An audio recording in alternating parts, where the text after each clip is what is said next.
रखिए।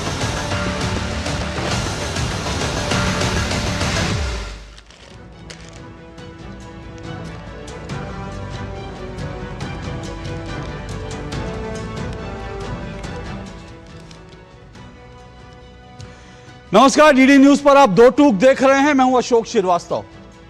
भारत के उपनिषदों में कहा गया है कि जैसा अन्न वैसा मन, यानी जैसा खाओगे वैसे ही आपका मन होगा, वैसे ही आप बनोगे। आज मैं ये बात आपको क्यों बता रहा हूं, इसलिए बता रहा हूं क्योंकि वास्तव में जो कहा गया, लिखा गया उपनिषदों में, इसमें कुछ गलत नहीं है। इसका पालन करना चाहिए। आप जैसा भोजन करते हैं, जिस तरह के माहौल में रहते हैं, उन सब का आपके मन पर, आपकी जिह्वा पर और साथ ही आपके संस्कारों पर बहुत असर पड़ता है।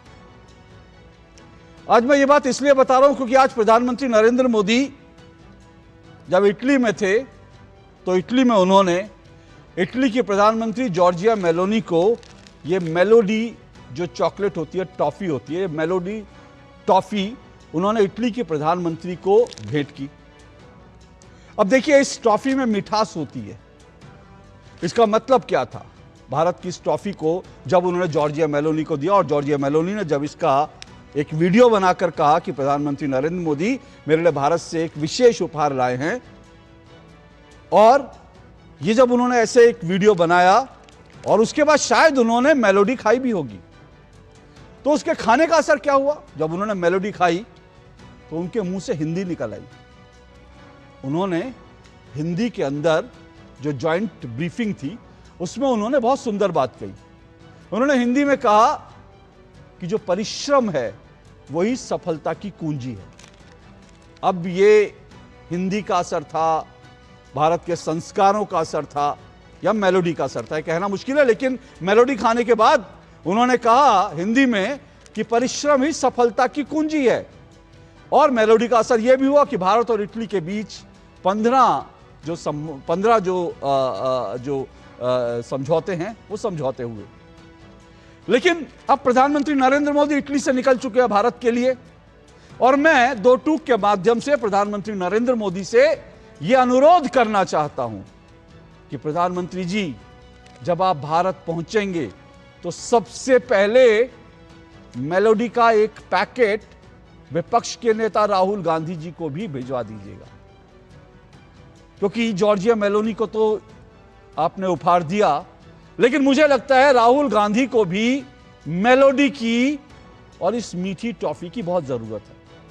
क्योंकि उनके मन में जो खटास है, उनके मन में जो नफरत है, उनके जिह्वा पर जो शब्द निकल कर आते हैं, वो जिस तरह की भाषा का प्रयोग करते हैं, उसको देखते हुए मुझे लगता है कि प्रधानमंत्री जी को, नेता प्रतिपक्ष राहुल गांधी जी को, यह मेलोडी का पैकेट जरूर गिफ्ट करना चाहिए, क्योंकि उसके बाद हो सकता है कि वो भी मीठे बोल बोले। ये मैं आपको इसलिए कह रहा हूं क्योंकि आज ही जब प्रधानमंत्री नरेंद्र मोदी इटली में थे और उन्होंने जॉर्जिया मेलोनी को मेलोडी गिफ्ट की, तो उस वक्त राहुल गांधी, नेता प्रतिपक्ष, भारत के प्रधानमंत्री और भारत के गृह मंत्री को गद्दार कह रहे थे। गद्दार। अब भारत का प्रधानमंत्री गद्दार है, इससे बड़ी बात क्या हो सकती है? नेता प्रतिपक्ष ये कहे। इसलिए मैंने कहा कि जैसा अन्न वैसा मन, और इसीलिए राहुल गांधी को मेलोडी की बहुत सख्त जरूरत है। यह प्रधानमंत्री जी से मेरा अनुरोध है कि भारत लौटते ही आप नेता प्रतिपक्ष को एक मेलोडी का पैकेट जरूर भिजवा दें।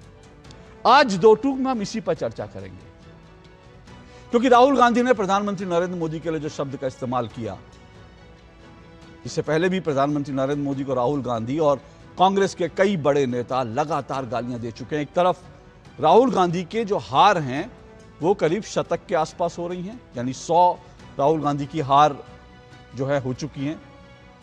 दूसरी तरफ प्रधानमंत्री नरेंद्र मोदी को भी जो गालियां विपक्ष द्वारा दी जा रही है वो भी 100 के पार हो चुकी है। पर ये जो इस तरह की भाषा, इस तरह के प्रधानमंत्री को गद्दार कहना, ये दरअसल संस्कारों का ही एक परिणाम है। और इसीलिए आज दो टूक में हम इस पर चर्चा करेंगे। राहुल के संस्कार, प्रधानमंत्री को कहा गद्दार। इससे पहले आगे बढ़ें, जरा प्रधानमंत्री को सुन लीजिए और मेलोनी और मोदी का वो मेलोडी मोमेंट्स भी आपको दिखाता हूं, जिससे पूरा विपक्ष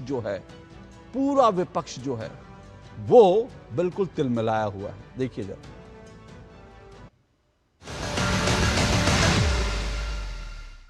Prime Minister Modi brought us a gift, a very, very good toffee. Melody. आज मोदी जी का वीडियो देखा नहीं देखा? देखा? व्हाट्सएप यूनिवर्सिटी वालों ने देखा? वो इटली की राष्ट्रपति मेलोनी है, उनको नरेंद्र मोदी जी टॉफी खिला रहे हैं। रील बनाई है, हिंदुस्तान के प्रधानमंत्री इटली के प्रधानमंत्री को, मेलोनी को मेलोडी टॉफी दिए हैं। और सुना कोई मेलोडी की टॉफी भी किसी को गिफ्ट करने गए, पार्ले मेलोडी। अभी देख रहा था, हंसिए मत, सच में हुआ है, मजाक नहीं कर रहा। हमें भी शुरू में लगता था ये मजाक हो रहा है, लेकिन ये सच में हो रहा है। Hello from the Melody team. Prime Minister Modi brought us a gift, a very, very good toffee.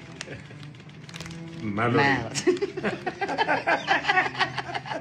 जब आप डर जाओगे, जब ये आरएसएस के कार्यकर्ता आपके सामने आएंगे, नरेंद्र मोदी की बात करेंगे, अमित शाह की बात करेंगे, उनसे आप सामने उनको कहो कि आपका प्रधानमंत्री गद्दार है, आपका होम मिनिस्टर गद्दार है। राहुल गांधी जी का आज का बयान बहुत ही दुर्भाग्यपूर्ण है और कहीं न कहीं उनकी अराजकतावादी मानसिकता को दिखाता है।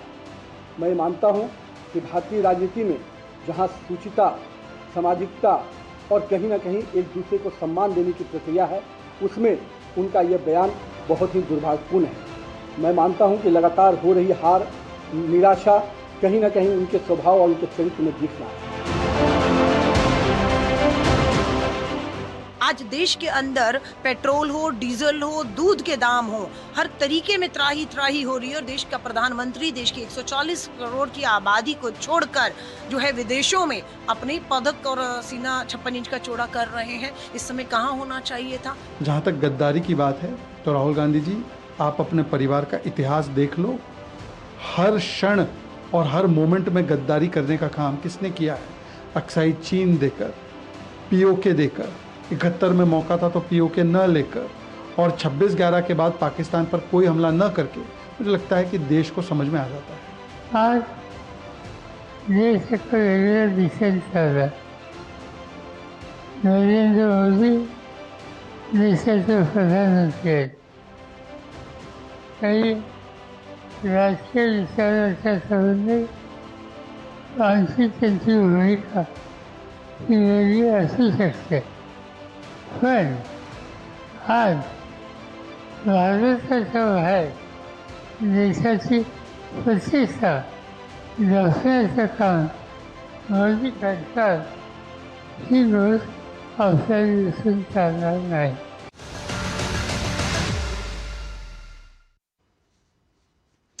तो ये आपने तमाम बयान मैंने आपको सुनवाए, और इससे पहले कि मैं आगे बढ़ूं, मैं आपको आज ये भी बता देता हूं, मैं आज आपको ये भी दिखाना चाहूंगा, बताना चाहूंगा कि दरअसल ये जो मेलोडी शब्द है ये कहां से आया, और प्रधानमंत्री नरेंद्र मोदी ये मेलोडी क्यों लेके गए, समझना भी बड़ा जरूरी है। यह इसलिए जरूरी है क्योंकि यह सवाल उठ सकता है, आखिर प्रधानमंत्री को मेलोडी ले जाने की जरूरत क्या थी, भारत की एक टॉफी को ले जाने की जरूरत क्या थी। तो आपको यह बताऊं कि सबसे पहले जो मेलोडी है ना, जो ये जो चॉकलेट है भारत की, ये पूरी तरह से स्वदेशी है, ये एक स्वदेशी ब्रांड है मेलोडी। और जानते हैं, ये स्वदेशी ब्रांड है, इतना ही काफी नहीं है, इसके पीछे ये जो कंपनी है, जो पार्ले कंपनी जो इस मेलोडी को बनाती है, उस कंपनी की स्थापना के पीछे भी स्वदेशी का भाव है। क्या आपको यह मालूम है? नहीं मालूम तो मैं बताता हूं, और अगर आपको मालूम होगा तो थोड़ा याद दिला देता हूं। दरअसल इस कंपनी की स्थापना 1930 के आसपास हुई थी, और यह आजादी से पहले यह कंपनी बनाई गई थी। दरअसल यह कंपनी, पार्ले कंपनी जो है, मुंबई के विले पार्ले में इसकी स्थापना हुई, और विले पार्ले से ही इस कंपनी का नाम पार्ले पड़ा। पार्ले कंपनी जो आज मेलोडी बनाती है। अब पूरा का पूरा जो विषय है वो ये है कि दरअसल 1930 और 40 के आसपास भारत में कन्फेक्शनरी के जितने आइटम थे ना, चाहे बिस्किट्स हों या चॉकलेट्स हों, वो सभी विदेशों से आते थे, सभी विदेशों से आते थे। तो उस वक्त जो है पार्ले कंपनी की स्थापना की गई इस सोच के साथ कि भारत में भारतीय जो बिस्किट खाएं, जो कन्फेक्शनरी के आइटम खाएं, वो भारतीय कंपनी ही बनाए, यानी स्वदेशी का भाव इस कंपनी के पीछे था। तो सवाल यह है कि अगर प्रधानमंत्री नरेंद्र मोदी एक स्वदेशी कंपनी को प्रमोट करते हैं तो इसमें हर्ज क्या है। और आपको यह भी बता दूं कि दरअसल ये जो मेलोडी है ना, आज आउट ऑफ स्टॉक है। बड़ी मुश्किल से मुझे एक पैकेट मिला, लेकिन ये कंपनी इस वक्त जो मेलोडी जो चॉकलेट है वो आउट ऑफ स्टॉक जा चुकी है। ये नरेंद्र मोदी और जो मेलोनी है उनका जो मेलोडी की जुगलबंदी है, उसका असर है। अब मैं आपको ये भी बता दूं, वैसे तो ये जो मेलोडी चॉकलेट है इसके बारे में इसकी जो टैग लाइन है वो टैग लाइन है मेलोडी खाओ खुद जान जाओ। तो बहुत सारे लोगों के मन में सवाल आ रहा होगा कि प्रधानमंत्री नरेंद्र मोदी मेलोडी क्यों ले गए, क्या मेलोडी मेलोनी से मिलता जुलता है इसलिए? जी नहीं, ऐसा नहीं है। मैंने कहा ना, वैसे तो इस सवाल का जवाब कि प्रधानमंत्री नरेंद्र मोदी मेलोनी के लिए, जॉर्जिया मेलोनी के लिए मेलोडी क्यों ले गए, इस सवाल का जो जवाब है, वैसे तो कहते हैं ना कि मेलोडी खाओ खुद जान जाओ, लेकिन मैं आपको बताता हूं कि ये मेलोडी शब्द कहां से आया। ये मेलोडी शब्द जो है ये मेलोनी और मोदी से मिलकर बना शब्द है, और इस शब्द का इजाद और किसी ने नहीं बल्कि इटली की प्रधानमंत्री जॉर्जिया मेलोनी ने किया था। इटली की प्रधानमंत्री जॉर्जिया मेलोनी ने किया था। और यह भी बता दूं, वैसे वो इटली की प्रधानमंत्री हैं, लेकिन राहुल गांधी ने आज उनको राष्ट्रपति कहा। उन्होंने कहा इटली की राष्ट्रपति, और वही राहुल गांधी जो दूसरों को व्हाट्सएप यूनिवर्सिटी कह रहे थे, उन्होंने इटली के प्रधानमंत्री के लिए राष्ट्रपति शब्द का इस्तेमाल किया। अब मुझे नहीं मालूम उनका भाषण कौन लिख के देता है। तो ये जो मेलोडी शब्द है, मैं फिर से कह रहा हूं, ये शब्द इटली के प्रधानमंत्री जॉर्जिया मेलोनी ने प्रधानमंत्री नरेंद्र मोदी के साथ उनकी जो जुगलबंदी बंदी है, दोनों देशों की जुगलबंदी है, उस कंटेक्स्ट में ये मेलोडी शब्द जो है ये उन्होंने गढ़ा था। और ये आपको 1 साल पुराना, अभी प्रधानमंत्री नरेंद्र मोदी अभी जो है मेलोडी चॉकलेट लेके गए, लेकिन जॉर्जिया मेलोनी ने 1 साल पहले वीडियो बना करके खुद को और प्रधानमंत्री नरेंद्र मोदी को टीम मेलोडी बताया था। सुनिए, ये वीडियो आपको सुनवाता हूं, देखिए आपको पता चलेगा मेलोडी शब्द कहां से आया।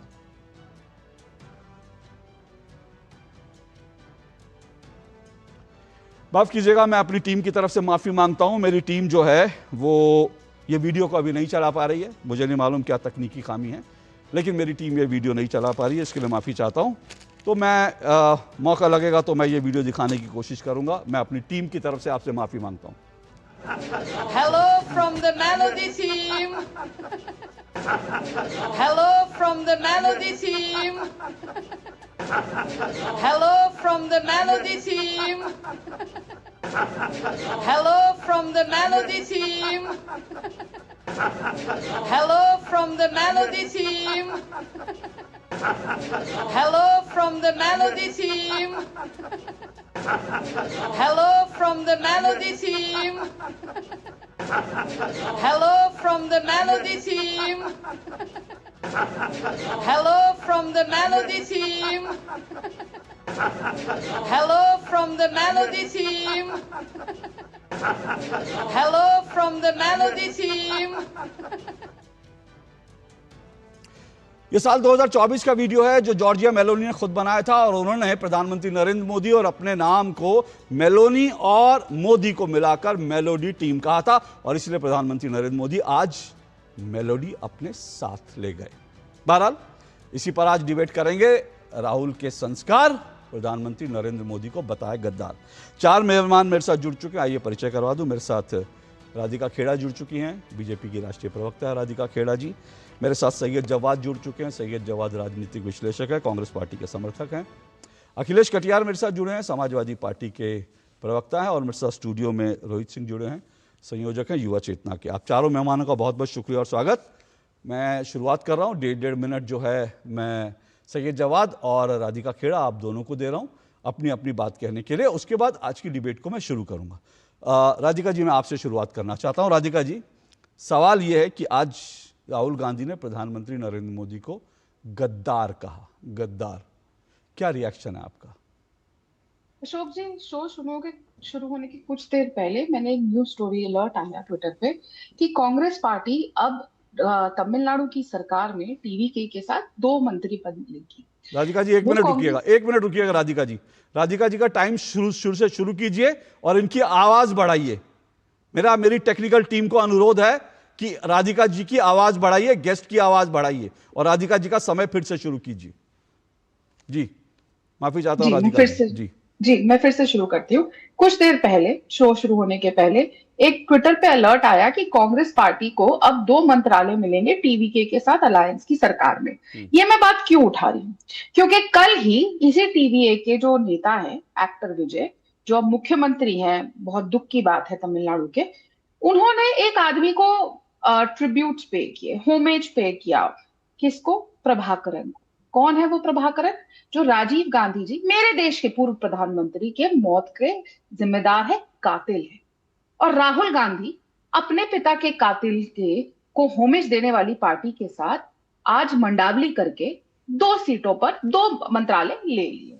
और देखिए ना, इतनी बड़ी बात हो गई, होमेज पे हो गया, ट्विटर पे आ गई, आपने भी उसको शेयर किया था सोशल मीडिया पे, लेकिन राहुल गांधी, प्रियंका गांधी, सोनिया जी, किसी के दिल में दर्द नहीं हुआ, किसी की जबान से एक शब्द नहीं आया। देश के प्रधानमंत्री को टेररिस्ट कहने वाले मल्लिकार्जुन खड़गे साहब, जो इतनी लंबी लंबी कहानियां सुनाते हैं कि इंदिरा जी ने मुझे ये दे दिया, मुझे वो दे दिया, मैं सोनिया जी की कृपा से यहाँ पे हूं, उनके पति के कातिल, मेरे देश के प्रधानमंत्री, कांग्रेस के इतने कद्दावर नेता, इतनी प्यार मिला था उनको देश की जनता का जब इंदिरा जी की हत्या हुई थी, उसके बाद जब वो चुन के आए थे, उनके लिए किसी ने कुछ नहीं बोला। ये बात मैंने इसलिए सुनाई अशोक जी कि जिस राहुल गांधी को अपने बाप के कातिलों को होमोज देने वाले के साथ देने में राजनीति की लालच में कोई फर्क नहीं पड़ा, उससे हम उम्मीद ही क्यों करते हैं कि वो आज के देश के प्रधानमंत्री के बारे में कुछ अच्छा बोलेंगे? जो अपने बाप का नहीं हुआ, वो हमारे देश के प्रधानमंत्री का क्या होगा? नहीं हो सकता। जो खुद कांग्रेस पार्टी के राष्ट्रीय अध्यक्ष देश के प्रधानमंत्री को टेररिस्ट कहते हैं, एक निराश, हताश और हारे हुए, मनोबल टूटे हुए, बिल्कुल बुरी तरह हारे हुए, और ना इतने अच्छे अच्छे स्कूल में उनकी पढ़ाई हुई, दिल्ली के top school, Saint Columba's modern school, फिर वो बाहर पढ़ने गए, विदेशों में इतनी बड़ी बड़ी डिग्रियां लेकर आए हैं, सुनते हैं 3 या 4 डिग्रियां उनके पास, सारी की सारी फीस तो उनकी फेल ही हो गई ना, सारी बर्बाद हुई, संस्कार ना घर पे मिले, ना स्कूल कॉलेज में मिले, क्या ही रह गया। ओके राधिका जी, आपको आपका समय हुआ पूरा, मैं आपको और भी समय दूंगा। अभी भी मैंने आपको थोड़ा ज़्यादा समय दिया, सैयद जवाद को भी उतना ही समय दूंगा। बस मेरा अनुरोध ये है, सैयद जवाद, मुझे नहीं मालूम मेलोडी की ज़रूरत है आपको भिजवा दूं एक मेलोडी, ताकि आप भी थोड़ा मीठा बोलें आज, क्योंकि मुझे लगता है मेलोडी की ज़रूरत आपको थोड़ा सा है। अगर हो तो खाली जगह, नहीं तो मैं भिजवा दूंगा। पर आपका 1.5 मिनट शुरू होता है, क्योंकि मुझे लगता है, जैसे मैंने शुरू में ही कहा, कि बीजेपी को अब चाहिए कि राहुल जी को भी एक मेलोडी का पैकेट जरूर भिजवाएं, ताकि कम से कम वो भारत के प्रधानमंत्री के लिए इस तरह के अपशब्दों का प्रयोग न करें। बोलिए, आपके 1.5 मिनट। जी अशोक भाई, बहुत बहुत धन्यवाद। सभी को मेरा जय हिंद, जय संविधान। और बात का आगाज फिर एक शेर से करता हूँ। जब भी भारतीय जनता पार्टी के ऐसे तेज तर्रार प्रवक्ता बैठे होते हैं तो शेर याद है कि मैं बोलता हूँ तो इल्जाम है मुझ पर बगावत का, मैं बोलता हूं तो इल्जाम है मुझ पर बगावत का, मैं अगर चुप रहा तो बड़ी बेबसी सी होती है। आज आपने मेलोडी का जो प्रचार करा है ना साहब, जल्दी जल्दी में आपने एक रिसर्च और नहीं बताई। आज निवेशकों के पैसे भी डूब गए, वो पार्ले कंपनी पे लगा रहे थे मेलोडी देख करके, और ये कंपनी लिस्टेड ही नहीं है शेयर बाजार के अंदर। ये आपको रिसर्च में किसी ने बताया नहीं जल्दी जल्दी में। बेचारे, मुझे तो हैरत हो रही है वो निवेशकों का क्या हुआ है बाजार के अंदर, जिनका पैसा डूबा है। अब उनकी जिम्मेदारी कौन लेगा? ये देखिए, यही होता है एक पढ़े लिखे व्यक्ति में, और फिर एक ऐसे व्यक्ति के अंदर जिसको इकोनॉमिक का ई भी ना पता हो। इसीलिए मैं बार बार कहता हूं कि चाहे नेता विपक्ष हो, चाहे देश का कोई भी नेता हो, या आदरणीय प्रधानमंत्री जी हो, पढ़े लिखे होने की बहुत जरूरी है। अब बताइए, जल्दी जल्दी में लोगों ने जो है वो शेयर मार्केट में पैसा डालना शुरू करा, वो पैसा भी डूब गया। वो पता नहीं कौन सी रियल एस्टेट कंपनी के अंदर चला गया। अब आप लोग भी नए नए लेकर के आते हैं। चलिए मुबारक हो, ऐसे ही आप लोग देश के जनता को भ्रमित करती रहिए, कंफ्यूज करते रहिए, उनका पैसा ऐसे ही डूबता रहे। मुबारक हो। दूसरी सबसे बड़ी बात तो जो आर्थिक संकट खड़ा हुआ है ना, उसका भुगतान आपको भी भुगतना पड़ेगा, हमको भी भुगतना पड़ेगा और देश की जनता को भुगतना पड़ेगा। और देश को तैयार रहना चाहिए। ऐसी आर्थिक नीतियां इस सरकार ने बनाई हैं कि किसान हो गए, मजदूर हो गए, गरीब हो गए, नौजवान हो गए, उनकी कमर टूटने जा रही है। कोविड काल के अंदर जब राहुल गांधी जी ने सचेत करवाया था तो आप ही ने तो मजाक बनाया था अशोक भाई। वो बता रहे थे very big tsunami is coming in India right now, nobody is listening to him. फिर क्या हुआ उसके बाद? अचानक से उठते हैं कि लॉकडाउन, और 13 मार्च 2020 को जो है हेल्थ मिनिस्ट्री से एडवाइजरी जारी होती है। उसके बाद उस एडवाइजरी को वापस ले लिया जाता है कि कुछ नहीं, पैनिक फैला रहे हैं। हुआ ना? फिर हमने वो लाशें जलते हुए भी देखी और वो लाशें भी देखी जिनको कुत्ते नोच करके खा रहे थे। अभी जो बहरान खड़ा है ना, आने वाली जनता, हम और आप कितनी भी डिबेट कर लें, आप हो सकता है हमदर्दी रखते हो सरकार के लिए, लेकिन जनता माफ नहीं करेगी। इस चीज को याद रखिएगा। तो तमाशा पड़ने जा रहा महंगाई का गरीब, किसान, मजदूर, युवा और बेरोजगारों के ऊपर। वो जनता घसीटेगी सड़क के ऊपर। इस मेरी बात को लिख लीजिएगा आज। आर्काइव में रिकॉर्ड होगी। ओके सैयद जवाद, ओके एक छोटा सा सवाल सैयद जवाद पूछता हूं, क्योंकि आपने कहा कंपनी लिस्टेड ही नहीं है, लोगों ने पैसा लगा दिया। जो कंपनी लिस्टेड नहीं होती उस पर पैसा कैसे लगाया जाता है? वो गलत रियल एस्टेट पार्ले कंपनी थी, रियल एस्टेट उसमें लगाया। सही जवाब पहली बार आपने सही जवाब दिया। और सुनिए, पहली बार सैयद जवाद ने, एक मिनट सुनिए, अब सुनिए, हंसिए मत, एक मिनट रुकिए। सैयद जवाद ने पहली बार सही जवाब दिया, इसलिए सैयद जवाद को आज 2 मेलोडी चॉकलेट जो है मेरी तरफ से सैयद जवाद आपको भिजवा रहा हूं। आज आपने पहली बार डिबेट में सही जवाब दिया। अब मैं बताता हूं कि दरअसल ये लिस्टेड कंपनी नहीं है पार्ले। बिल्कुल सही कहा सैयद जवाद।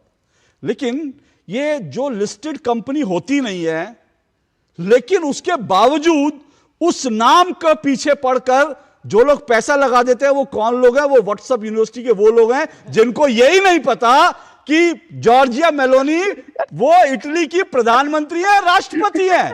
तो जिन्हें यही नहीं पता कि इटली की प्रधानमंत्री है, राष्ट्रपति है, वो लोग उस कंपनी में पैसा लगा रहे हैं जो लोग लिस्टेड ही नहीं है। अब देखिए, मैं आपको बताता हूं, मैं आपको एक चीज और बताना चाहता हूं, सुनिए। सवाल यह कि प्रधानमंत्री नरेंद्र मोदी ने इस भारतीय कंपनी जो स्वदेशी के भाव से आई थी उसको प्रमोट किया, तो सैयद जवाद और राहुल गांधी को तकलीफ हो रही है। लेकिन राहुल गांधी खुद क्या प्रमोट करते हैं जानते हैं? राहुल गांधी खुद प्रमोट करते हैं बीएमडब्ल्यू। तो जैसे वो तेलंगाना के किसान खरीदते हैं ना, हाँ, बीएमडब्ल्यू गाड़ियां। राहुल गांधी बीएमडब्ल्यू का प्रचार प्रसार करते हैं। बीएमडब्ल्यू का जाकर कहते हैं कि भारत तो बर्बाद है, बीएमडब्ल्यू जैसी गाड़ियां नहीं बना रहा, तो बीएमडब्ल्यू का प्रचार राहुल गांधी करते हैं। और राहुल गांधी किसका प्रचार करते हैं? राहुल गांधी कोलंबियन कॉफी का प्रचार करते हैं। तो जो उत्तर प्रदेश में अमेठी में जो लोग हैं ना, वो कोलंबियन कॉफी पीते हैं जाके। तो इसलिए राहुल गांधी कहते हैं कि भाई मैं तो गरीब गुरबा जो है, मैं तो उसकी बात करूंगा। ये 1 रुपए की जो चॉकलेट है, ये 1 रुपए की चॉकलेट तो अमीरों की है, इसमें तो पैसा डूब जाएगा। इसीलिए राहुल गांधी जाते हैं और राहुल गांधी जाकर क्या करते हैं? कोलंबियन कॉफी का प्रचार करते हैं। वंडरफुल, बहुत बढ़िया। और वैसे मैं ये भी बताऊंगा कि कांग्रेस पार्टी किस किस का प्रचार अब तक करती रही है, वो भी बताऊंगा। पर राधिका जी, आप मुझे मौका दीजिएगा, आऊंगा जी। राधिका जी, मेरे देश के प्रधानमंत्री लगातार कहते हैं कि हमें स्वदेशी सामान को प्रमोट करना चाहिए। उन्होंने अभी भी जब आह्वान किया लोगों को कि जो भी घूमने जाएं, भारत में जाएं, भारत के इंडस्ट्रीज को, भारत के ट्रेडर्स को, भारत के मैन्युफैक्चरर्स को मजबूत करें। तो ये जो कंपनी के बारे में जिसकी कंफ्यूजन हुई, तो जो ये कंपनी है, जैसा आपने बताया, वो स्वदेशी के भाव से बनी थी। अब स्वदेशी के भाव, जब स्वदेशी मूवमेंट महात्मा गांधी जी ने शुरू करी थी 1920 में, तो ये चौहान फैमिली जो इस कंपनी को चलाते हैं, उनका एक बहुत बड़ा टेक्सटाइल बिजनेस था, जिसमें जो सिल्क होता था वो यूरोप से आता था।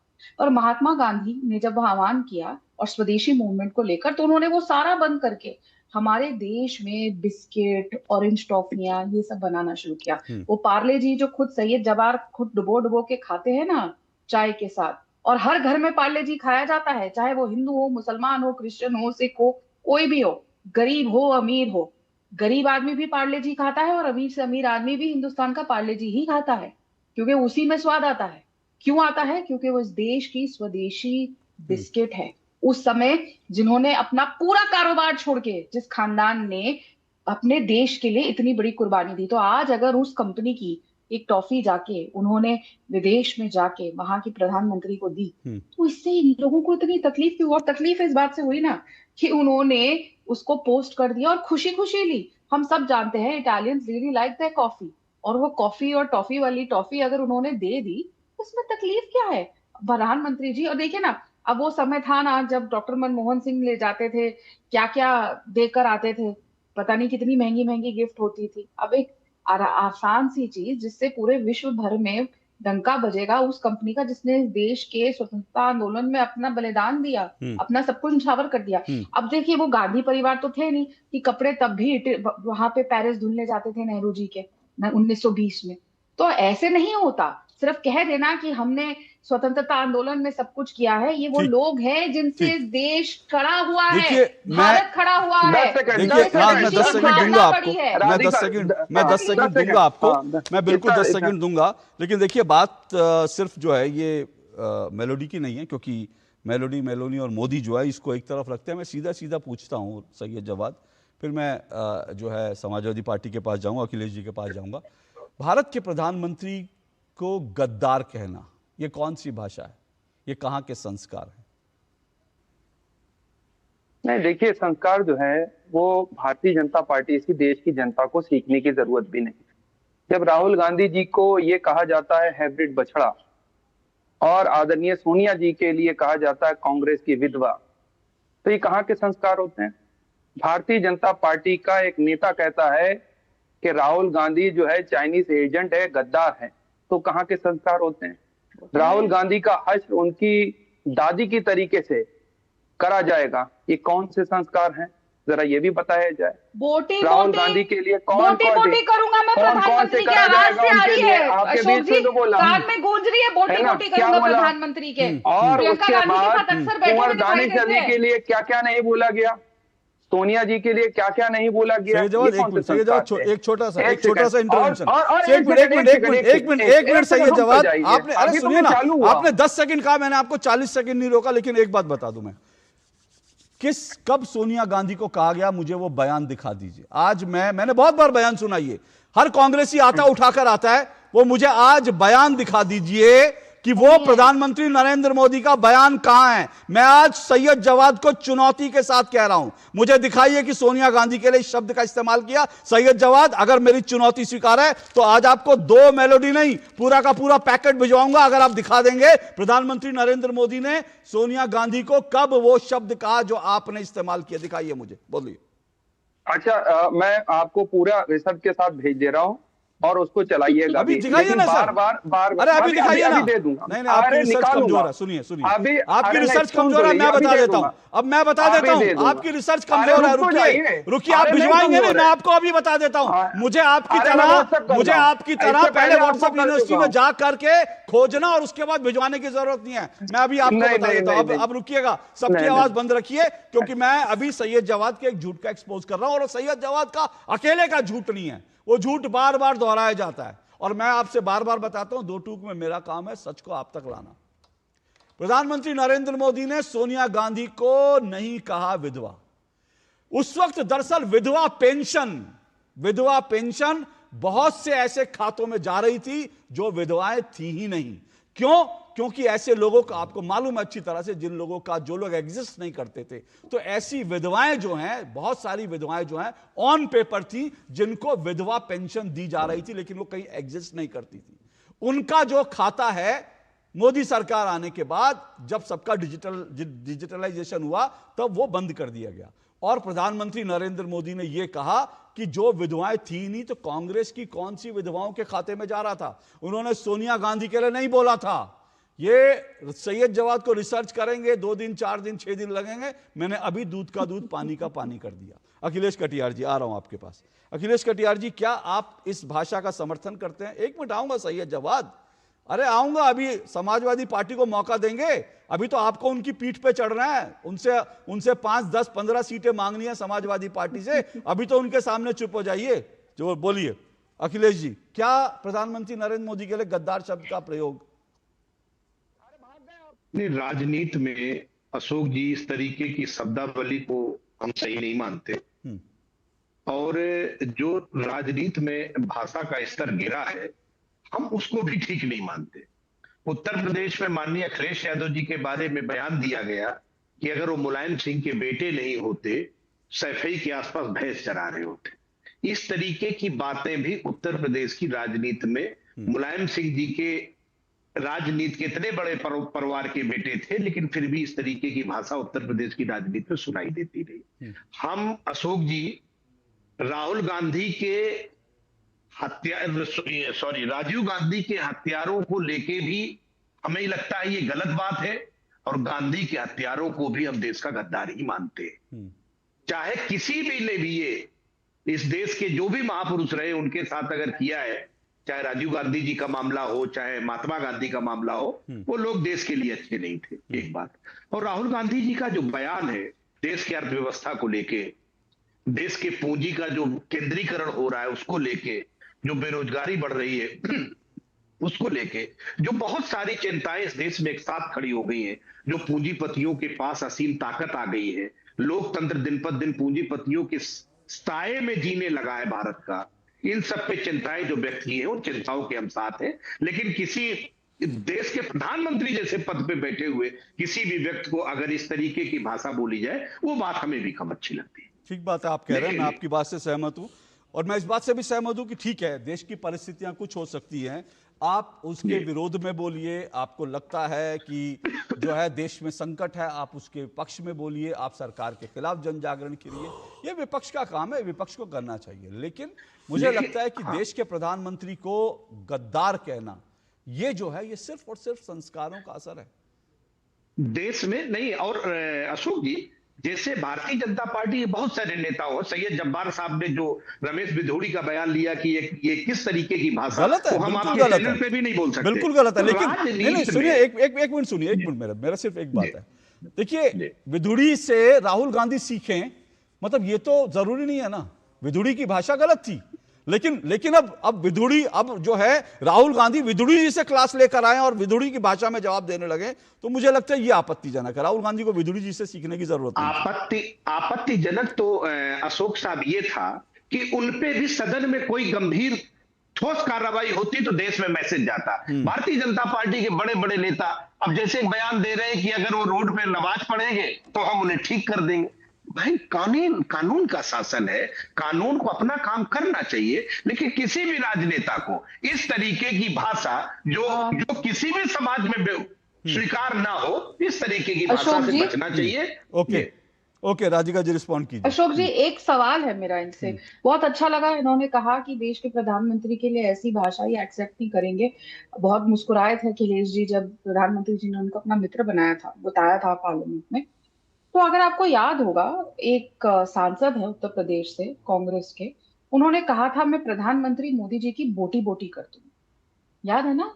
आपने उनको उसके बाद अपनी पार्टी में लिया था। उनको क्योंकि कांग्रेस से टिकट नहीं मिल रही थी तो वो जंप करके आपकी पार्टी में आ गए थे, फिर वो कांग्रेस में आ गए। तो आप जब ये एक्सेप्ट नहीं करते तो आप अभी तो दिखाने के लिए, क्योंकि चुनाव आ रहे हैं और आप ये देख चुके हैं कि जब जब प्रधानमंत्री श्री नरेंद्र मोदी जी के लिए अपशब्द बोले गए हैं, तब देश की जनता ने उनको और मेजोरिटी से चुनाव जितवाया है। तो उस डर से आज आप ये कह तो रहे हैं, लेकिन आपने वॉक द टॉक तब क्यों नहीं करी थी? इमरान मसूद को अपनी पार्टी में क्यों जगह दी थी? क्यों उसे एक्सेप्ट किया था? क्यों नहीं कहा तुम देश के प्रधानमंत्री की बोटी बोटी करने की बात कर रहे हो, तुम्हारे लिए हमारी पार्टी में जगह नहीं है? वो अलग बात है कि वो वापस कांग्रेस में गया, सांसद बना और प्रियंका गांधी के बगल में बैठते हैं और जहां जहां प्रियंका गांधी की प्रभारी होती है वो साथ बैठ के टिकट बांटते हैं, लेकिन लिया तो आपने भी उनको पार्टी में। ओके, रिस्पॉन्ड कीजिए, फिर मैं सैयद जवाद आपके पास आऊंगा और अलोई जी। मुझे डर नहीं लगता। हमारे नेता माननीय अखिलेश यादव जी दलित, पिछड़ों, आदिवासी, अल्पसंख्यकों की राजनीति करते हैं, और मैं इस बात से नहीं डरता कि कौन सी चुनाव में जीत होगी या हार होगी। उत्तर प्रदेश की जनता ने, राधिका जी, अयोध्या से लेके इलाहाबाद तक आपको डराया है, हमें नहीं डराया। हम मुद्दों की राजनीति करते हैं, हम विकल्प की राजनीति करते हैं, हम न्याय और सिद्धांत की राजनीति करते हैं, हम देश को सही नीतियों पे ले जाने की राजनीति करते हैं, हम किसानों की बात करते हैं, उनको खाद और पानी की बात करते हैं, हम बेरोजगारी हटाने की बात करते हैं, हम शिक्षा की बात करते हैं, हम स्वास्थ्य की बात करते हैं। राधिका जी आप नहीं कर सकती, आपको डर लगता है। 55 रुपए में नोट गिर रहा है। ओके हम बात नहीं कर सकते। ओके देखिए कौन किस पे। ओके राधिका जी रिस्पॉन्ड कीजिए, फिर मैं सैयद जवाद और रोहित जी के पास जाऊंगा। जरूरत है राधिका जी। बिल्कुल सही कह रहे हैं कि ये जो राजनीति करते हैं ना, जो ये राजनीति करते हैं वो हम नहीं कर सकते। अखिलेश जी मेरे को खत्म करने दीजिए, आपकी बात हो गई 10 सेकंड। अखिलेश जी सुनिए, आप सुनिए काहे उत्तेजित हो गए? अखिलेश जी उत्तेजित काहे हो गए? इतने गर्मी में काहे आ गए? मेलोडी भिजवाऊं क्या? रुकिए थोड़ा जी, थोड़ा सुन लीजिए राधिका जी। मैं आपकी बात से हाँ में हाँ डाल रही हूँ, हम नहीं कर सकते आपकी जैसी राजनीति। अरे अखिलेश जी थोड़ा ठहर जाइए, थोड़ा ठहर जाइए। आप तो ऐसे ना थे। बोलिए राधिका जी। अखिलेश जी हम बिल्कुल आपकी जैसी राजनीति नहीं कर सकते। हम हिंदुओं को, ब्राह्मणों को वैश्याओं से नहीं बराबर कर सकते। उसके बाद मनोज यादव क्या कहा था कि हमारे घर से पैसे जाते हैं तब जाके ब्राह्मणों का घर चलता है। हम नहीं कर सकते ऐसी राजनीति कि हिंदुओं को बार बार दलील किया जाए। हम नहीं करते वो पर्ची की राजनीति जिसमें एक जाति विशेष के लिए पुलिस स्टेशन में पर्चियां चलती थी। हम नहीं करते वो राजनीति जो टेररिज्म फैलाती है इस देश में। ओके चलिए बंद कीजिए दोनों की बात, क्योंकि मुझे लग रहा है मैं उत्तर प्रदेश पर, एक मिनट रुकिए, उत्तर प्रदेश में क्या क्या बयान दिए गए किस किस को, उस पर जरूर डिबेट करेंगे। और जाहिर सी बात है कि अब उत्तर प्रदेश फोकस में है, तो इसीलिए अखिलेश जी भी उत्तर प्रदेश भागते हैं, फिर राजीव जी को भी कोई रिस्पॉन्ड करना पड़ता है। लेकिन उत्तर प्रदेश का चुनाव अभी दूर है। अखिलेश जी ठहरिए, वो मौका भी आपको दूंगा। लेकिन सही जवाब मैं फिर से आपसे पूछ रहा हूं।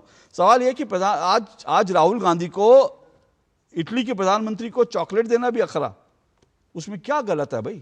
भारत का एक प्रोडक्ट है, भारत का एक ब्रांड है। अगर जाकर इटली की, और ऐसा भी नहीं कि लाखों करोड़, 1 रुपए की टॉफी आती है, ये 1 रुपए की टॉफी, इससे क्या फर्क पड़ता है? इससे क्या आपत्ति होनी चाहिए? नहीं, अब देखिए आपत्ति तो अलग की बात है, लेकिन चाय की पत्ती भी बहुत महंगी हो गई है। आप आपत्ति पे रहिए, हम चाय की पत्ती पे रहेंगे, वो भी महंगी होने जा रही है। और चाय की पत्ती के साथ साथ दूध भी महंगा होने जा रहा है, पनीर भी महंगा होने जा रहा है। फिलहाल दूध तो और महंगा हो ही गया है। तो चाय भी साहब, जो गरीब आदमी पार्ले जी का बिस्कुट पहले 5 रुपए का आता था 100 ग्राम का, आज वो 10 रुपए का हो गया है, जिसमें बड़ी चाह से आप खाते थे। गरीब आदमी आजकल पार्ले जी भी नहीं खाया जा रहा है। और पार्ले जी की ही कंपनियों ने कहा था कि भाई साहब महंगाई बहुत हो गई है, तो आप जिसकी बार बार प्रचार और प्रसार कर रहे हैं, जिसका वो टॉफी भी बड़ी महंगी होने वाली है साहब, देख लीजिएगा। और फिर मैं ही इस शो में आपके लिए लेकर के आऊंगा यही 1 रुपए वाली टॉफी जो है ना, 2 रुपए की जब होगी तब लेकर के आऊंगा, तब पूछूंगा कैसा इसका टेस्ट है। तीसरी सबसे बड़ी बात, अरे स्वदेशी की बात हो रही थी, make in India, make in India. आदरणीय प्रधानमंत्री जी चश्मा मेक इन इंडिया लगाते हैं, जो पेन अपनी पॉकेट में रखते हैं वो मेक इन इंडिया रखते हैं, जिस गाड़ी से चलते हैं वो मेक इन इंडिया से चलते हैं, जो सूट पहनते हैं महंगा वाला वो मेक इन इंडिया पहनते हैं। कहां से है मेक इन इंडिया? आप बता दें। जिस हवाई जहाज में अभी वो उड़ करके गए वो मेक इन इंडिया है। क्या तमाशा बना रखा आपने मेक इन इंडिया के नाम का?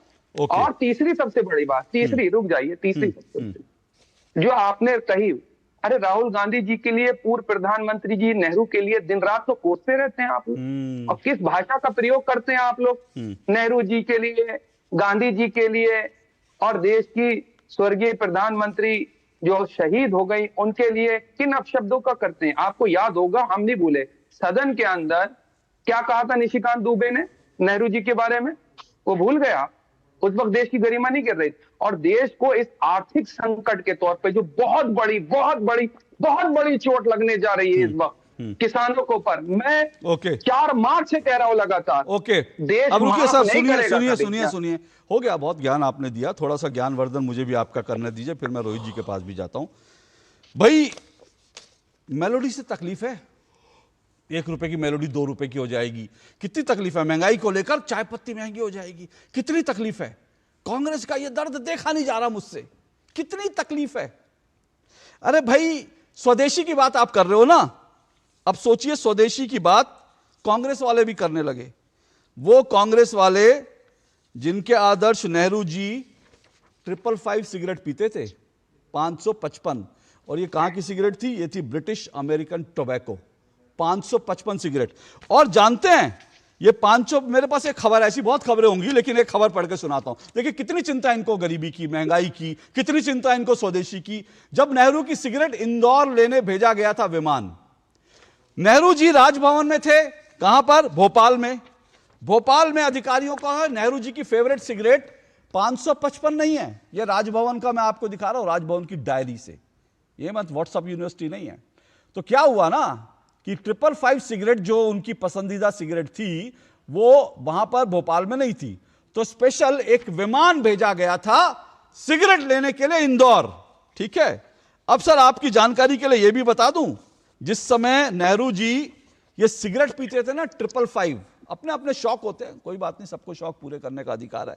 उस समय 555 सिगरेट जो है ना, 555 सिगरेट, उसका एक डब्बा 5 रुपए का आता था, 5 रुपए का एक डब्बा आता था, जिसको विमान से लेने भेजा जाता है। अब सही जवाब सुनिएगा, महंगाई पर आपका ज्ञानवर्धन कर दूं। उस समय जब नेहरू जी 5 रुपए की सिगरेट पी जाते थे ना, उस समय आधा ग्राम सोना आता था 5 रुपए का, 5 रुपए का आधा ग्राम सोना आता था, जिसको नेहरू जी छल्लों में उड़ा देते थे ना सिगरेट ना, वो 5 रुपए आधा ग्राम सोना आ जाता था 5 रुपए में। 5 रुपए में एक परिवार का 15 दिन का राशन आ जाता था, सब्जी, दाल और इसके अलावा आटा। एक परिवार का 5 रुपए में आधे महीने का राशन आ जाता था, जितने में नेहरू जी की सिगरेट होती। तो मुझे लगता है कि अपने गिरेबान में झांक लेना चाहिए। और आपने महंगाई की चर्चा की, क्योंकि कांग्रेस को बड़ी तकलीफ है कि भैया देश में महंगाई बढ़ रही है। आपको नहीं तकलीफ है? मोदी जी नहीं, आपको तकलीफ नहीं है। मिर्ची लगी, सुनिए, मिर्ची लगी, इनको टॉफी दीजिए, बंद कीजिए आवाज। अभी मुझे और बताना है, अभी इनको मिर्ची लगी, टॉफी भिजवाइए और जरा आवाज नीचे कीजिए। अभी इनको आईना दिखाना है। अब मैं आपको यह बताता हूं, एक और चीज दिखाता हूं। ये इनको परेशानी है, प्रधानमंत्री नरेंद्र मोदी विदेश क्यों चले गए? अरे भाई, जब जम्मू कश्मीर जल रहा था, पंडित नेहरू मशोबरा शिमला में माउंट बेटन कपल के साथ छुट्टियां मना रहे थे।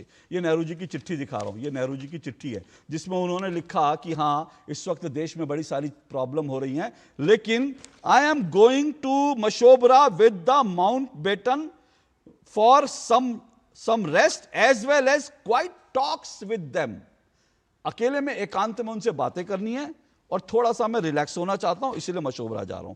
उसके बाद जब ये गांधी परिवार डेक पर, आईएनएस के डेक पर पूरे इंडोनेशिया में छुट्टी मना रहा था, उस वक्त देश की महंगाई दर 2% से बढ़कर 13% हो गई थी। 2% से बढ़कर 13% महंगाई थी।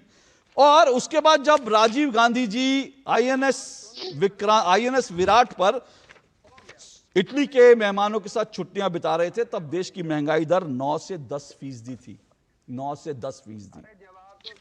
ये सारा कच्चा चिट्ठा है सर। मुझे लगता है कि जिनके अपने घर शीशे के हो ना, उनको कपड़े बदलते हुए पहले लाइट बुझा देनी चाहिए। रोहित सिंह, मुझे पता है मिर्ची लगी है, सही है जवाब, टॉफी भिजवाऊंगा आपको, रुकिए, बोलिए। पहले तो मेलोडी हमको भी दे दीजिए, हम भी खाएं, बहुत देर से मांग रहे हैं। मेलोडी खाइए, और मुझे लगता है थोड़ा सा शब्दों पर हम लोग नहीं, शब्द पर तो कोई सेंसर नहीं चलेगा। भले आप हमको गेट से बाहर करा दीजिए मार्शल बुला करके। देखिए, राहुल गांधी जी के ननिहाल में देश के प्रधानमंत्री जननायक माननीय नरेंद्र मोदी जी व्यापारिक दृष्टिकोण से भारत की आर्थिक समृद्धि के लिए बायलैटरल टॉक के लिए गए थे। उसी समय राहुल गांधी जी के कपार में अपेंडिक्स का दर्द कबर गया और वो अपने मरहूम दादा स्वर्गीय फिरोज जहांगीर गांधी साहब के लोकसभा क्षेत्र में भाषण दे रहे थे।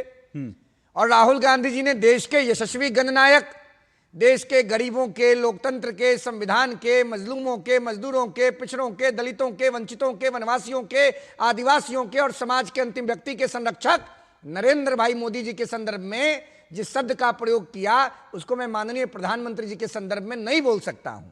देश के माननीय गृह मंत्री जी आदरणीय अमित शाह जी, जिन्होंने पांव से देश के सेना के मदद से नक्सल आंदोलन को कुचल दिया, उनके संदर्भ में राहुल गांधी ने अनधिकृत शब्द का प्रयोग किया। अब मैं जो बोलने जा रहा हूं उसको आज देश सुनेगा। राहुल गांधी स्वयं अपने मरहूम दादा फिरोज जहांगीर गांधी साहब के गद्दार हैं।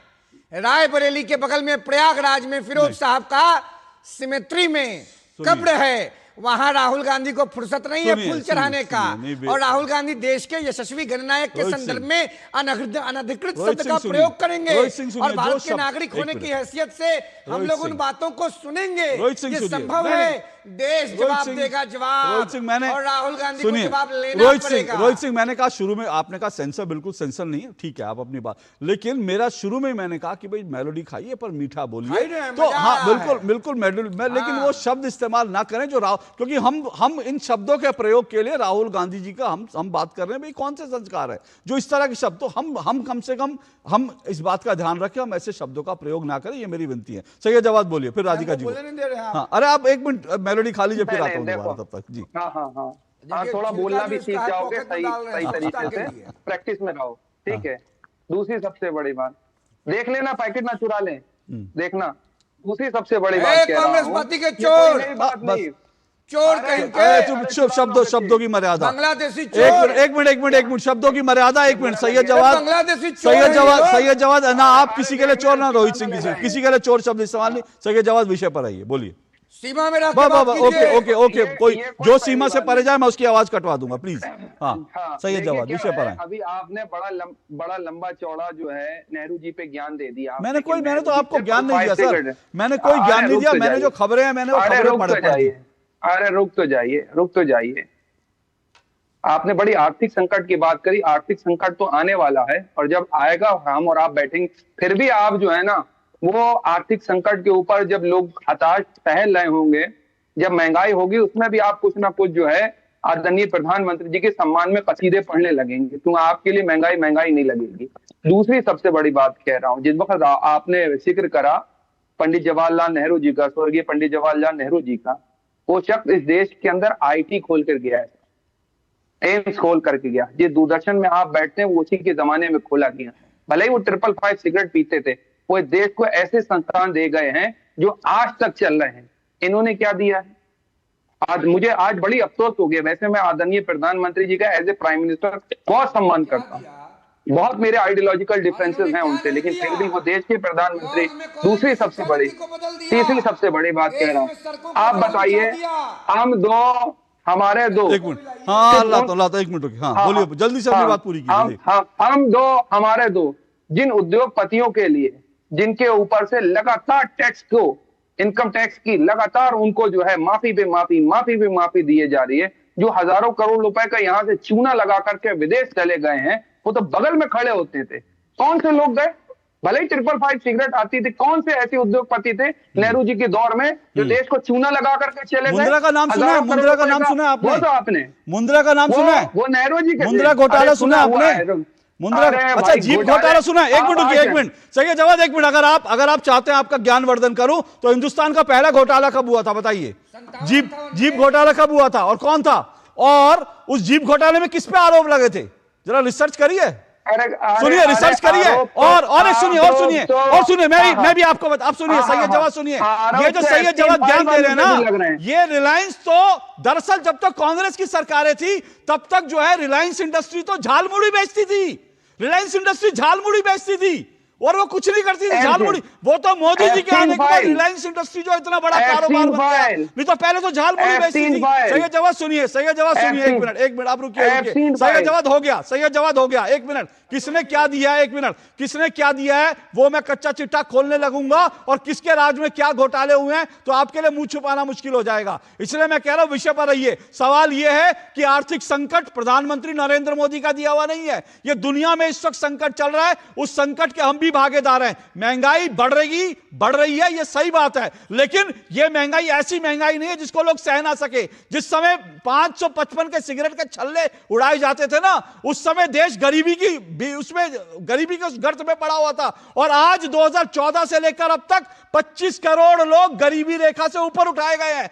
ज्ञान ना हो तो ना बोला कीजिए। रोहित सिंह जल्दी रिस्पॉन्ड कीजिए, फिर राधिका जी बोलेंगी। हाँ राधिका जी, एक मिनट, सिर्फ 30 सेकंड। मुझे बिल्कुल कम समय मिला है, लेकिन विषय पर 1957 के कालक्रम में सांसद के रूप में फिरोज जहांगीर गांधी साहब ने अपने ससुर नेहरू जी की सरकार में व्याप्त भ्रष्टाचार, मुंद्रा घोटाला जो LIC से जुड़ा था, उसको उजागर किया था।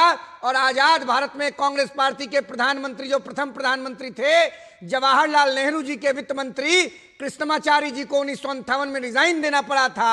आज मैं दूरदर्शन के प्लेटफॉर्म से आपके सहयोग से देश के प्रधानमंत्री माननीय नरेंद्र मोदी जी से अपील करता हूं कि देश की जनता के सामने पार्लियामेंट के अंदर उस प्रोसीडिंग को लाना होगा, लाना चाहिए। मैं संसद में होता तो इस बात को उठाता कि कृष्णमाचारी ने रिजाइन किया, क्यों किया, किसने उस घोटाले का पर्दाफाश किया, राहुल गांधी के दादा मरहूम फिरोज जहांगीर गांधी ने जवाब दे राहुल गांधी, नेहरू के भ्रष्टाचार का फिरोज गांधी ने पर्दाफाश किया था, जवाब देना होगा राहुल गांधी को। दे जवाब। कृष्णमाचारी वित्त मंत्री ने रोहित जी प्लीज रुकिए, राधिका खेड़ा रिस्पॉन्ड कीजिए। दो इंपॉर्टेंट फैक्ट। सबसे पहले तो अशोक जी, सारी तकलीफ वो मेलोडी चॉकलेट की इसीलिए हो रही है क्योंकि राहुल जी के नानी घर में कैसे किसी और को इतना रिस्पेक्ट मिल रहा है।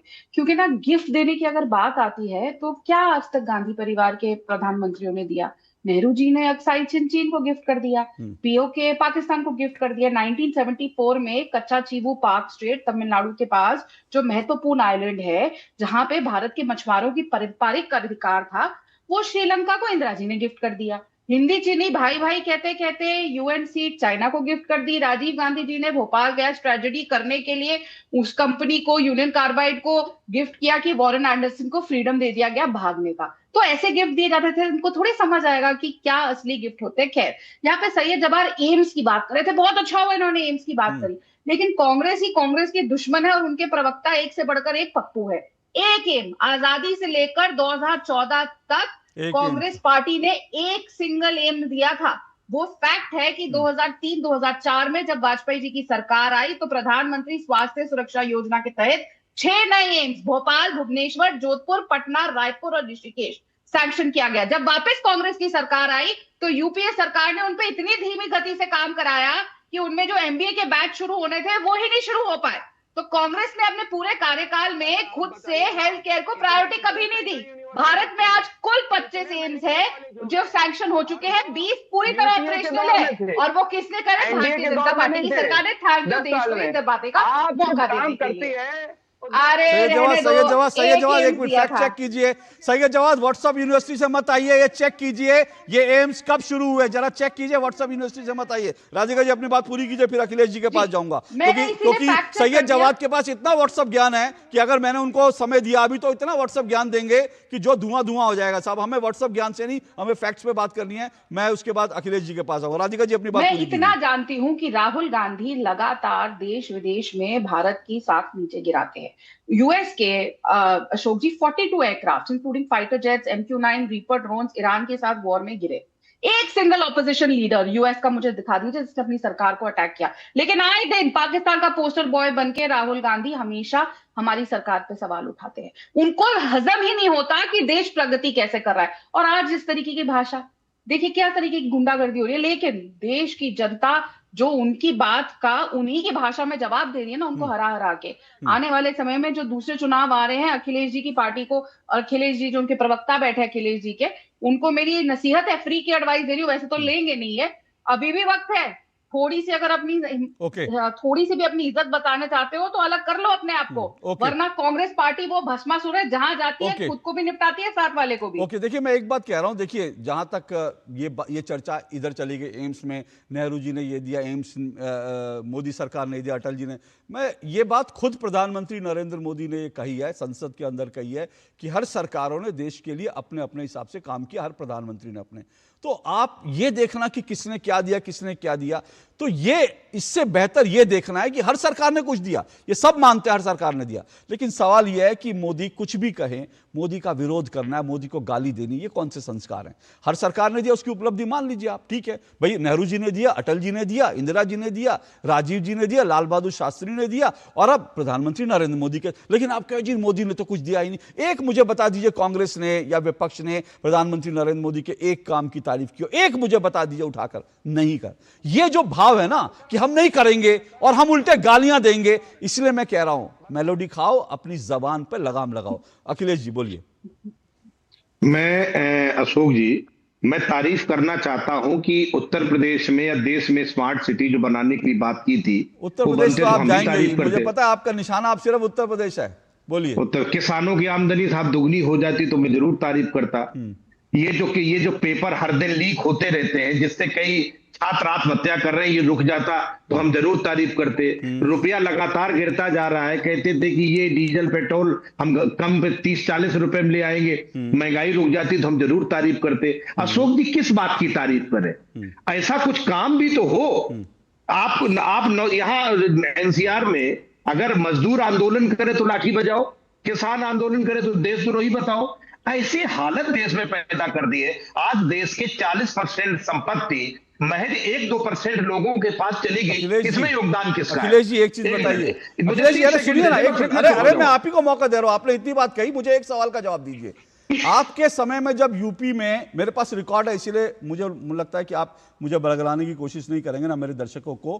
पहली बात, मुझे छोटा सा जवाब दे दीजिए, जब यूपी के अंदर अखिलेश यादव की सरकार थी, समाजवादी, तब कितने पेपर लीक हुए थे, जरा उनकी गिनती बताएगा, नहीं तो मैं आपको बताऊंगा। एक सवाल। दूसरा सवाल, क्या भारत में 25 करोड़ लोग गरीबी रेखा से बाहर नहीं निकले?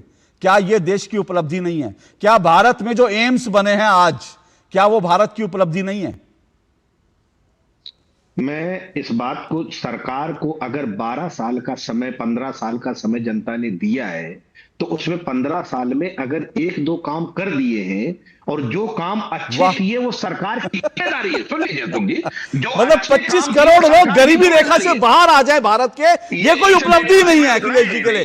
25 करोड़ लोग गरीब, अरे 140 करोड़ के देश में 25 करोड़ लोग गरीबी रेखा, वो उपलब्धि नहीं। गरीब हो गया, अमीर हो गया। अरे सर, ये डेटा बताइए ना, कहां से डेटा लाए आप? गरीब हो गया, डेटा बताइए। अशोक साहब, भाषण देने के लिए आप जब समाजवादी पार्टी का प्रचार करने निकलेंगे तो खूब प्रचार कीजिए। अब कहिए कि गरीब देश हो गया, ये हो गया, लेकिन मुझे दो टुकड़ा डेटा दे दीजिए। ये डेटा कहां से लाया कि भारत में गरीब और गरीब हो गया? ये डेटा मुझे बता दीजिए। मैं तो ये मानता हूं कि किसानों की आमदनी दुगनी होगी। अरे मुझे ये बता दीजिए, गरीबी, अभी आपने गरीबों की बात की, अब किसानों पर जा रहे हैं, फिर मैं किसानों की बात करूंगा, फिर आप मजदूरों पर चले जाओगे। मैं आपसे सिंपल सा पूछता हूं, सुनिए अखिलेश जी, हर डिबेट में ये कह देना गरीब भारत, गरीब। मैं फिर से पूछता हूं, विपक्ष जब ये कहता है तो मुझे डेटा दे दे। ये डेटा दुनिया मानती है, भारत में 25 करोड़ लोग 2014 के बाद गरीबी रेखा से बाहर आए। अब आप कहते हैं भारत और गरीब हो गया। मैं कहता हूं आप मुझे डेटा दे दीजिए, कौन सा डेटा है? ये व्हाट्सएप यूनिवर्सिटी का डेटा छोड़ के मुझे डेटा बताइए, कौन सा डेटा बताइए। मैं तो ये भी मानता हूं कि गंगा साफ हो गई, मैं मानता हूं कि उत्तर प्रदेश के बड़े शहर स्मार्ट सिटी बन गए, मैं मानता हूं। चलिए अच्छा है सर, ये अच्छी बात है, आप मानते हैं गंगा साफ हो गई, ये अच्छी बात है, आप मानते हैं गंगा साफ हो गई। और अभी जब यूपी के चुनाव आएंगे ना सर अखिलेश जी, तब आप ये भी मानेंगे कि उत्तर प्रदेश में राम मंदिर बन गया, ये भी अच्छा हो गया। अभी जब चुनाव आएंगे तब आप बहुत सारी और अच्छी चीजें मानेंगे कि राम मंदिर का बनना अच्छा हो गया, ये जो गंगा आरती होती है वो बड़ी अच्छी होती है। आप अभी ये सब मानेंगे सर, धीरे धीरे सब मानेंगे, वो ज्ञानवर्धन होगा सर चुनाव नजदीक आते हुए। राधिका जी रिस्पॉन्ड करें। राधिका जी, देश की जनता, देखिए आप जो इल्जाम लगा रहे हैं अखिलेश जी, ठीक है, लेकिन फिर भी आप लोग चुनाव क्यों नहीं जीत पा रहे? आप लोगों ने एक झूठा नैरेटिव गढ़ा कि कॉन्स्टिट्यूशन खतरे में है, कॉन्स्टिट्यूशन खतरे में है। देश ने देख लिया, उसके बाद रिकॉर्ड जीत हुई है भारतीय जनता पार्टी की। ऐसा आपका एजेंडा ध्वस्त हुआ, हरियाणा में रिकॉर्ड जीत, दिल्ली में रिकॉर्ड जीत, रिकॉर्ड पे रिकॉर्ड भारतीय जनता पार्टी बना रही है। बंगाल में आ गए, केरल में जहां पे अस्तित्व नहीं था, मेयर आ गया, सांसद आ गया, 3-3 सीटें आ गई, रिकॉर्ड पे रिकॉर्ड हम बना रहे हैं। मतलब हरियाणा में तो ऐसे रिजल्ट आए जो किसी ने सोचा नहीं था, फिर भी आप लोगों को कोई वोट नहीं दे रहा। और आप ही है ना जो दिल्ली में केजरीवाल का साथ दे रहे थे इंडिया ठगबंधन में, राहुल गांधी को साइड करके। आपने टीएमसी का साथ दिया, अखिलेश जी तो उठ के गए खास बंगाल में प्रचार करने, फिर भी आपको वोट नहीं मिला। इतनी कमियां आपने गिनवा दी, पर वोट क्यों नहीं मिलता आपको? नहीं, पर अखिलेश जी को 37 सीटें मिली थी, ये मत भूलिए राधिका जी। क्योंकि झूठ बोला ना, वो झूठ पकड़ा गया। उसके बाद देश की जनता धड़ ऐसे तमाचे लगा रही है पूरे इंडी ठगबंधन को। रोहित जी 30 सेकंड, देखने वाला तमाशा हो रहा है। अंधेरे में बतेर हाथ राधिका को दे रहे हैं, हमको भी तो दे दीजिए। उत्तर प्रदेश की सर्वसम्मानित जनता ने तय कर दिया है 27 में 27 सीट समाजवादी पार्टी को। चलिए 27 में क्या होगा मैं नहीं जानता। मैं बार बार कहता हूं ये सब चीजें हमको नहीं कहनी चाहिए, क्योंकि मतलब आप लोग कह सकते हैं बाबा साहब अम्बेडकर ने अधिकार दिया है, मुझे बाबा साहब अम्बेडकर के अधिकारों का हनन आप कहिए मुझे आपसे, मैं कहता हूं जय भीम, जय संविधान, जय श्री राम। मैं ऐसे बयान देने से मैं जय सीताराम, सीताजी हमारी फुआ। लेकिन मैं आज जाते जाते सिर्फ एक आपको सच और बता दूं, क्योंकि सैयद जवाद हमेशा डिबेट में आते हैं, जय संविधान कहते हैं ना, तो सैयद जवाद आपकी जानकारी के लिए, प्रधानमंत्री नरेंद्र मोदी को ये जो गद्दार कहा है ना राहुल गांधी ने, ये कांग्रेस की पुरानी परंपरा रही है। देश के राष्ट्र नायकों को अपशब्द कहना, ये मैं बाबा साहब भीमराव अंबेडकर की किताब दिखा रहा हूं। बाबा साहब भीमराव अंबेडकर ने कहा था कि ये कांग्रेसी मुझे गद्दार कहते हैं। डॉक्टर अंबेडकर ने कहा कांग्रेसी मुझे देशद्रोही कहते हैं क्योंकि मैंने गांधी जी का विरोध किया। मुझे इस आरोप से कोई परेशानी नहीं, यह आरोप आधारहीन, झूठा और द्वेषयुक्त है। ये 29 जनवरी 1932 को गोलमेज परिषद से वापस लौटने के बाद बाबा साहब, एक मिनट रुकिए प्लीज एक मिनट रुकिए, ये वहां से लौटने के बाद बाबा साहब भीमराव अंबेडकर ने कहा था कि कांग्रेसी मुझे देशद्रोही कहते हैं। तो जिनके लिए बाबा साहब अंबेडकर देशद्रोही थे, नरेंद्र मोदी को वो गद्दार कहते हैं। तो उस समय से लेकर आज तक कांग्रेस में कुछ नहीं बदला। राष्ट्र नायकों को गालियां तब भी दी जाती थी, अब भी दी जाती हैं। आज के लिए इतना ही। मेलोडी खाओ और दिमाग की बत्ती जलाओ, अंत में यही कहूंगा, और कम से कम अपनी भाषा पे लगाम लगाओ, मेलोडी खाओ, मीठा हो जाओ कुछ। आज के लिए इतना ही, कल आपसे मुलाकात होगी। नमस्कार।